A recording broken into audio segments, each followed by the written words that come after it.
네, 반갑습니다. 어, 전번 주에 한 번 쉰 것 같아서 이번 주에 2차례 2회의 촬영을 시작하도록 하겠습니다. 말씀을 보시는 가운데 세상 끝과 하나님의 끝의 구별에 관해서 오늘 이 시간 말씀을 좀 상고하고자 하는데, 세상 끝과 하나님의 끝은 같지 아니하다, 이런 얘기가 됩니다.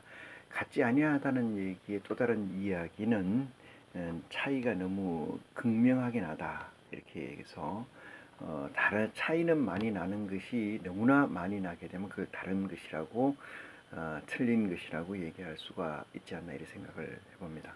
먼저 우리 주 예수 그리스도 이름으로 우리 아버지 하나님께 기도를 드리고 이 시간을 준비하도록 하겠습니다. 기도하시겠습니다. 놀라우신 아버지 하나님, 저희가 무시간데 이처럼 사랑하시사 아버지 깊고 높으신 성산으로 저희를 인도하시사 오늘도 아버지 하나님 말씀을 듣게 하여 주신 은혜를 생각할 때마다 무한 영광과 찬송을 아버지께 드립니다. 아버지, 이 시간 저희 무리 숙인 심령들 특별히 기억하여 주시사 아버지 하나님께서 바라고 원하시는 사역을 맡을 수 있도록 이 시간에 그 태초가 되게 하여 주시옵시고, 저들의 심령을 인도하여 끝까지 잡아주심으로 말미암아 아버지가 원하고 바라는 보호자를 완성할 수 있도록 아버지 이 시간을 통해서 저들에게 축복과 은혜를 허락하여 주시옵소서. 말씀을 듣고 증거하는 자가 하나가 되어서 온전히 아버지 하나님 말씀을 나타내는데 부족함이 없는 시간이 될 수 있도록 이 시간을 정결케 하여 주시옵소서. 정결케 하여 주신 줄 믿습니다. 살아서 역사하시는 우리 아버지 하나님, 오늘도 저희를 이처럼 사랑하시는 것은 아버지 하나님의 때가 다 가까이 온 줄 저희가 믿사오매, 그 때에 맞춰서 우리의 사역을 다함으로 말미암아 아버지께 영광이요 저에게는 구원의 한 발짝 다가가는 귀한 축복이 이 시간을 통해서 일어날 수 있도록 아버지 특별히 이 시간을 기억하여 주시고 이 시간 심령들을 붙잡아 주시길 원합니다. 아버지 하나님, 처음 시간입니다. 끝까지 우리 아버지 홀로 영광 받으실 줄 믿사오며 우리를 주 예수 군하신 우리 주 예수 그리스도의 이름으로 기도합니다. 아멘. 네.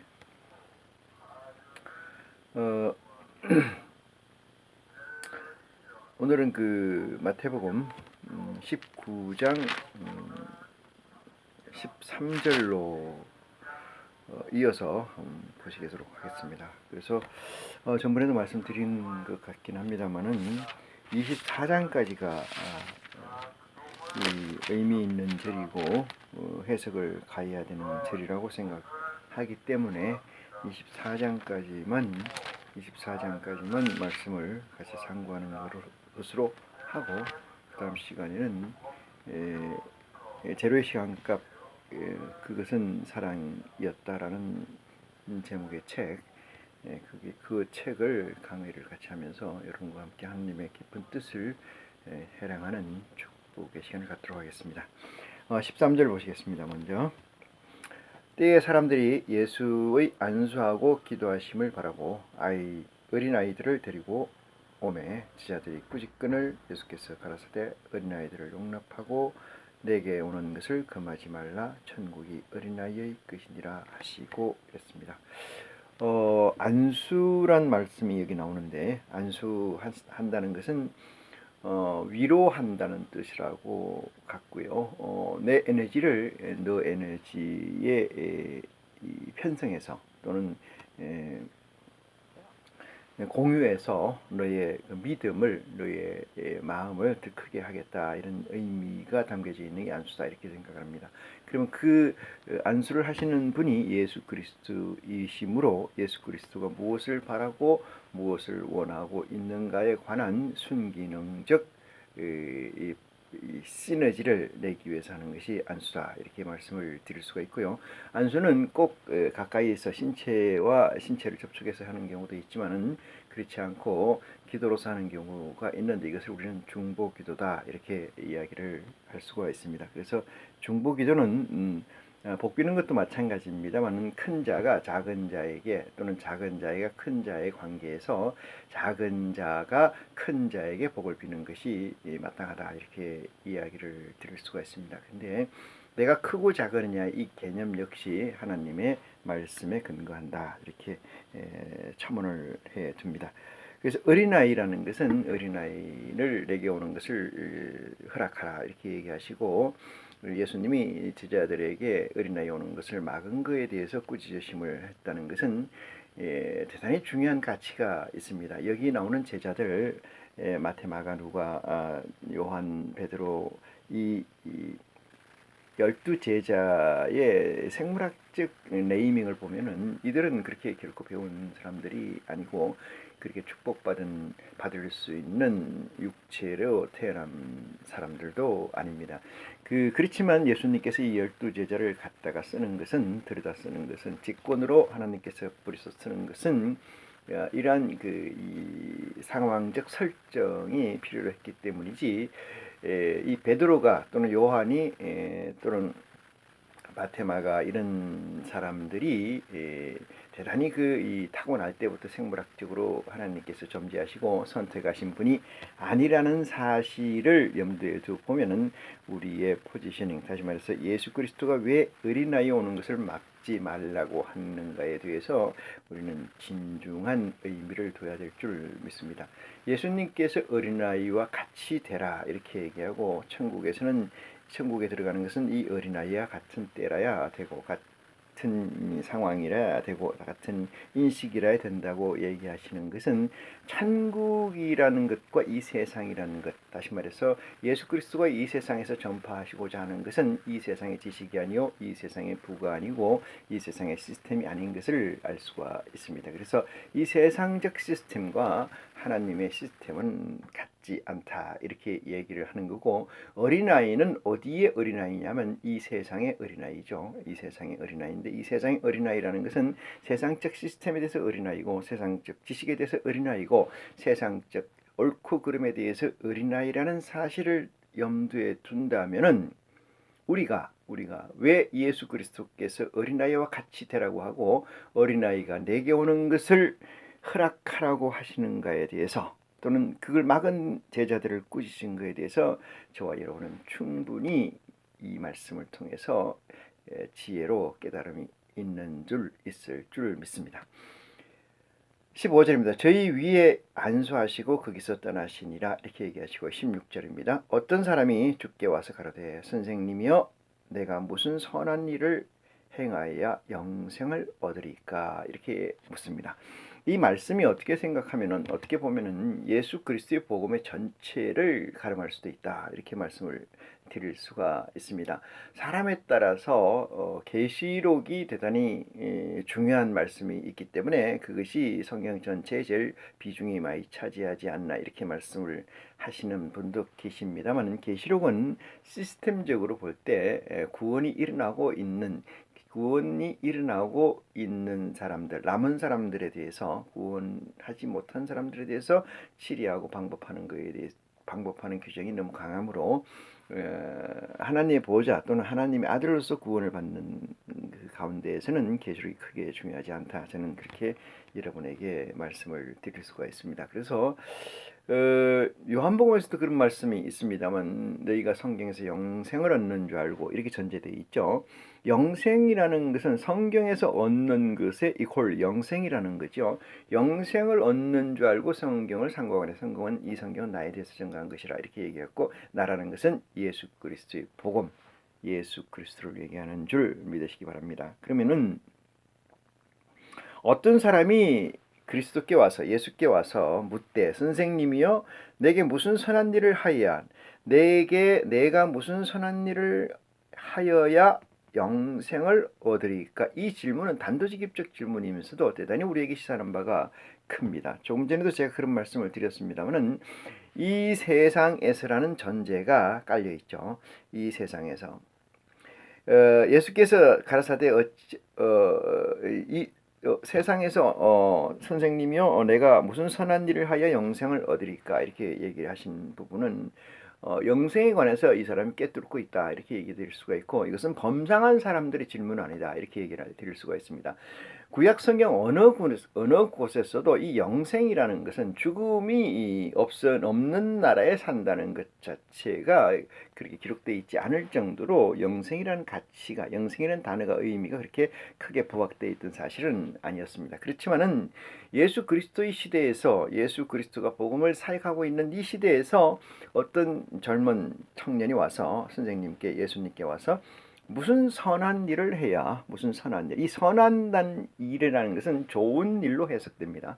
우리가 꼭 굳이 영어로 말하면 굿이라고 번역하는 사람도 있습니다만 굿뉴스, 좋은 뉴스라고 얘기를 하는데, 저는 그렇게 얘기하지 않고 포지티브 뉴스, 그래서 절대적 선의 가치, 다시 말해서 하나님의 가치의 기준에서 옳고 그름 일, 다시 말해서 하나님의 동행적 사역, 그것을 선한 일이라고 저는 지칭하고 말씀드린다는 사실을 명심해 두시기 바랍니다. 무슨 선한 일을 해야 영생을 얻을까 이렇게 얘기하는데 17절 예수님께서 이렇게 대답하십니다. 어찌하여 선한 일을 내게 묻느냐 이렇게 얘기합니다. 어찌하여 선한 일을 내게 묻느냐, 이 얘기 속에는 물론 생략된 부분이 많이 있겠습니다만 이 젊은이가 선한 일을 묻는 것의 의도를 예수께서는 정확히 파악하고 계시다 이렇게 말씀을 드릴 수가 있어요. 예수께서 가라사대 어찌하여 선한 일을 내게 묻느냐 이랬습니다. 그 다음에 선한 이는 오직 한 분이시니라 네가 생명에 들어가려면 계명을 지켜라 이랬어요. 선함의 그 근본이 되고 본질이 되는 그 존재는 하나님 내 아버지 뿐이시다. 그분에 관해서 그분이 선한 분인데 그분에 관해서 한 분이신데 내가 어떻게 그것을 선한 일을 내게 묻느냐 이렇게 이야기를 합니다. 근데 예수 그리스도의 이 질문의 답변은 내게 묻느냐는 다시 반문하는 것은 내가 그 선한 그 결과의 끝, 선한 것의 방법을 예수 그리스도는 가지고 있지 않다는 이야기가 된다는 것을 깨우침 받는 축복이 여러분의 있기를 축원합니다.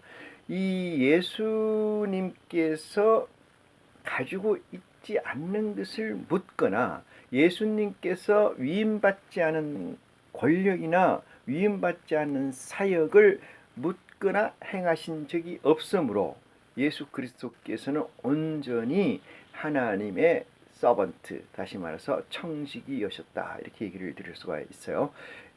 청지기적 사명을 감당하려면은 내 주인이, 내 주체가 누구인가를 알아야 되는데, 내 주체가 누구인가를 이 세상적으로 볼 때, 이 세상살이를 하면서 나의 주체는 누구라고 획정 짓거나 확정 짓는다는 것은 대단히 어려운 일이죠. 예를 들어서 세상에서 살아나가는데 힘들 때 당신의 멘토를 하나 정하시고 이 세상을 슬기롭게 살아가십시다 이렇게 물으면, 얘기를 한다면은 솔직히 이 세상에서 멘토를 설정할 가치가 있는 사람이 있겠는가 이렇게 반문을 한번 해봅니다. 왜 그러냐면은 특정한 부위에서는 그분이 멘토가 될 수 있는 자격이 충분히 있다고 생각하나 전체적으로 보면 그분이 멘토가 된다는 것은 정말로 어리석은 일이라는 걸 깨우침 받게 됩니다. 옛날에 어떤 아카데미에서 멘토를 정해라고 하니까 노무현 전 대통령을 멘토로 정한 분이 있어요. 물론 노무현 대통령의 긍정적인 부분을 가지고 멘토로 정했으리라 이렇게 생각을 합니다. 그런데 사람이라는 것은 멘토가 필요할 때는 언제 필요하냐면 지극히 힘들 때 필요한 거죠. 지극히 어려울 때 필요해요. 잘 나갈 때도 물론 필요합니다만은 많이 찾지 않고 어렵게 되면은 멘토를 많이 찾게 되죠. 그 멘토는 이럴 때 어떻게 했을까? 그 순간에 노무현이라는 존재는 어떤 액트로 행동을 했을까라고 보면은 멘토로 정하기에 합당치는 않다 결코 이렇게 생각을 합니다. 물론 사람이라는 게 낳고 죽음이 정한 이치에 있다라는 이 세상적 가치에서 보면은 그렇게 썩 나쁜 것은 아닙니다만은 어쨌든 서번트 리더십이라는 리더십을 가지고 얘기할 때는 그런 멘토는 합당치 않다 이렇게 생각합니다. 그러면은 예수 그리스도께서는 자기에게 주어진 역량, 자기에게 주어진 캐파 A에서 Z까지, A에서 K까지의 획정을 확실히 가지고 계신 분이고, 그렇기 때문에 선한 것에 관해서는 나한테 어찌 묻느냐 이렇게 얘기가 됩니다. 나는 선한 것 자체가 아닌데 이렇게 묻죠. 그래서 예수님께서 할 수 있는 대답이 뭔가를 그 다음에 써놨습니다만은 이렇게 해요. 이는 오직 선한 분은 선한 이는 오직 한 분이시니라. 네가 생명에 들어가려면 계명을 지키라. 정말로 명언이 아닐 수 없고 명답이 아닐 수 없습니다. 계명을 지키라 이렇게 이야기를 예수님은 이 사람에게 답을 합니다. 그러니까 18절입니다. 가로되 어느 계명이오니까 물어요. 어느 계명이오니까.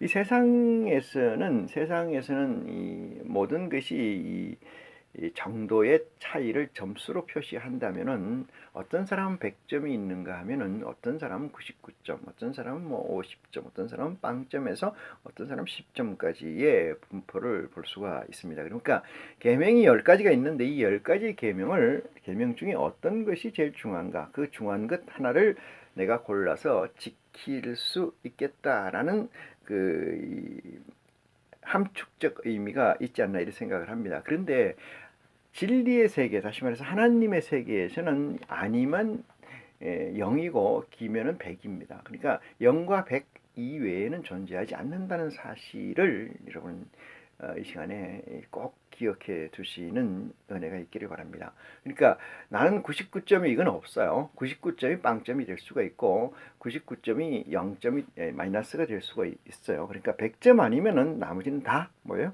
빵점, 하나님의 의지에 반한다 이렇게 얘기될 수가 있어요. 그래서 그리스도께서 또는 하나님께서 우리에게 주신 아버지께서 우리에게 주신 명령은 99점이라는 건 없습니다. 99.99도 없어요. 100점 아니면 없습니다. 없다는 것은 뭐예요? 믿음이 적은 자들아 이렇게 표시하는 것처럼 예수님께서는 그렇게 돌려서 우회적으로 표시했습니다. 실상은 믿음이 없는 자들아 이렇게 얘기되고 예수님과 동행하지 못하는 자들아 이렇게 얘기를 됩니다. 만약 적이 되는 거죠.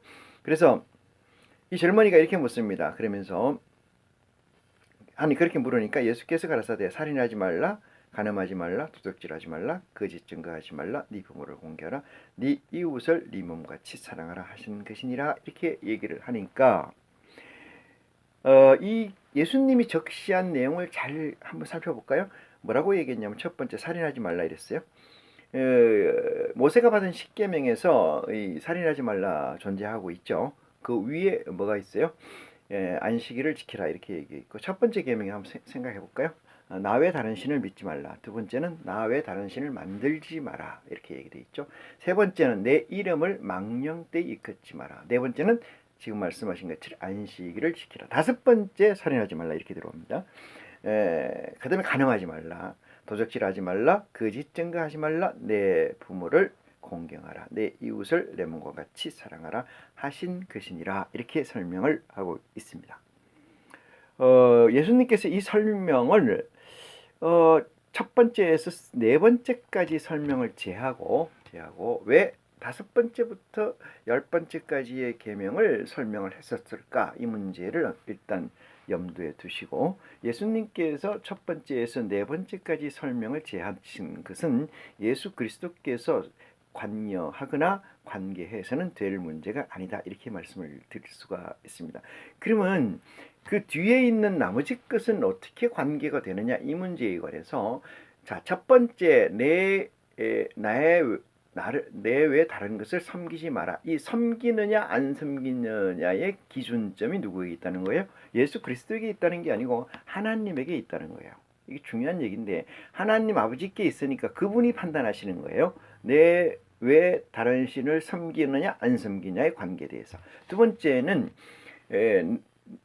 내 외 다른 신을 만들지 마라고 한 것도 역시 같은 범주라고 생각을 합니다. 세 번째, 내 이름을 망령되이 일컫지 마라. 이것 또한 아버지께서 망령되이 일컫는지 안 일컫는지에 관한 기준점이 있는 거지 예수 그리스도에 관해서 예수 그리스도가 예수가 가지고 있는 건 아니다. 그 다음 네 번째, 내 안식일을 지켜라 이렇게 얘기하는 것 또한 안식일이라는 건 그리스도의 안식일이 아니고 우리 아버지 하나님의 안식일이고 우리 전체적 안식일이다. 이런 점에서 보면은 예수님께서 적시하지 않은 것이 온당하다 이렇게 판단이 됩니다. 그럼 다섯 번째 얘기하신 것 부터는 마태복음 6장에 나오기 때문에 얘기를 하십니다. 마태복음 6장에 예수님께서 설명을 하시기 전에, 예수님께서 새로운 계명을 발표하시기 전에도 이미 존재해 있었죠. 왜 그래요? 가지고 있었기, 하나님 아버지로부터 받았기 때문에 이미 가지고 있는 거고, 아버지께 존재하는 것이니까 이미 있는 거라 저는 그렇게 생각을 합니다. 그래서 6장에 보면은 마태복음 6장에 보면은 이렇게 시작을 하지요. 어떻게 시작을 하냐?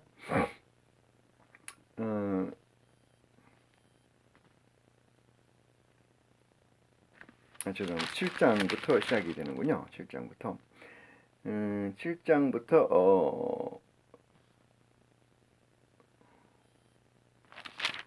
어디입니까? 7장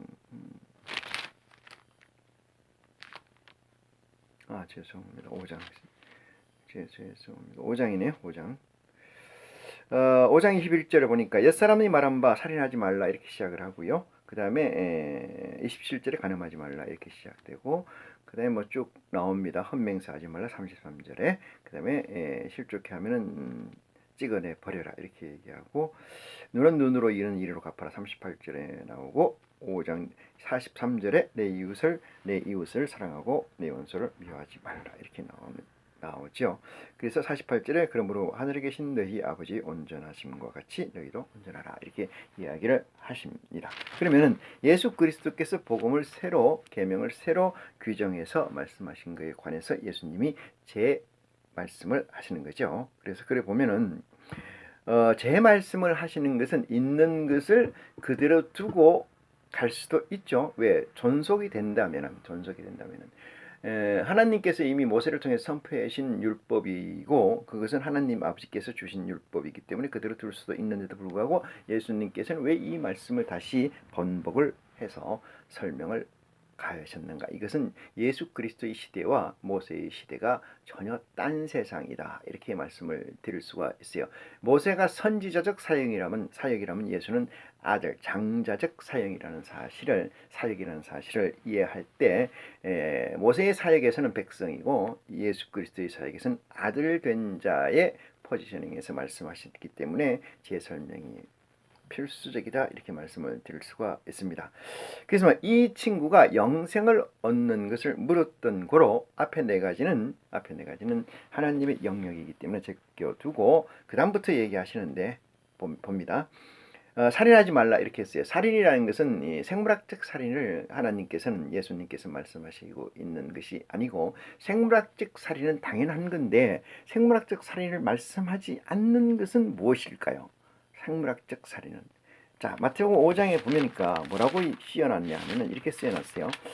마태복음 5장, 예수님께서는 살인하지 말라의 모세의 율법을 어떻게 해석을 가했는가를 보니까 이렇게 해석을 하고 계신다 이렇게 말씀을 드릴 수 있어요.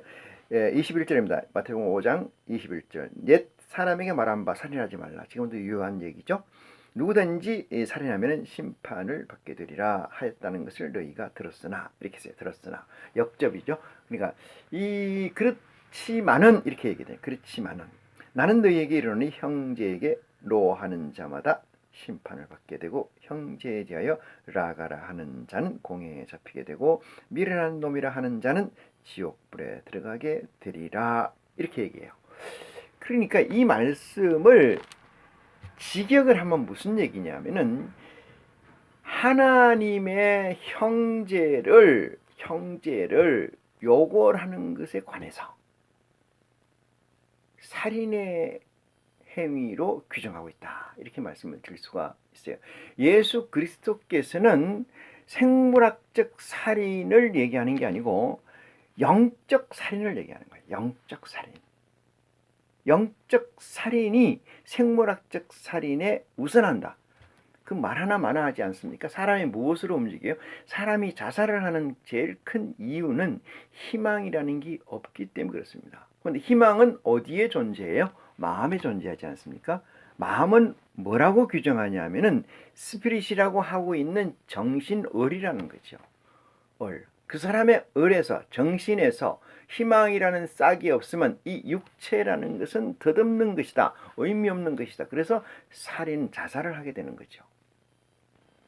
근데 예수께서 이 말씀을 살인하지 말라는 것을 지금 모세가 얘기한 것처럼 이웃을, 형제를, 아니면 같은 그 존재들을 생물학적 목숨을 끊는 것을 살인으로 생각한다면 이건 엄청 잘못된 거죠. 이 세상에 많은 목자들이 지금도 그리 가르치고 있지 않나 하는 불편한 진실을 우리는 곱씹어 봐야 된다. 이 시간에 이렇게 말씀을 드릴 수가 있습니다. 두 번째 이 말씀하시는 내용을 보면은 두 번째, 살인하지 마, 간음치 말라 이렇게 돼 있죠. 간음하지 말라. 근데 간음이라는 것 역시 구약에서의 간음은 정리가 돼 있는 상태. 그러니까 지금으로 말하면 행정적 처리가 돼 있어 부부관계의 연을 맺고 있는 존재에서 사이에서 또는 법에서 정하는 불법이라는 사실이 규정되어 있는 상태에서 그 불법을 범하는 자, 남녀 간의 불법을 범하는 자를 간음이라고 칭할 수 있다. 이렇게 되는데 예수님께서는 이렇게 말씀하십니다. 간음치 말라 하였다는 것이 27절에 5장 하는 것을 너희가 들었으나 나는 너희에게 이르노니 여자를 보고 음욕을 품은 자마다 마음에 이미 간음하였느니라 이렇게 얘기했어요. 자, 이 시대에 예수를 그리스도라고 시인하는 그 고백을 가진 자들에게, 고백을 가진 파스트 목자들에게 저는 또는 그 성도들에게 할 수 있는 얘기죠.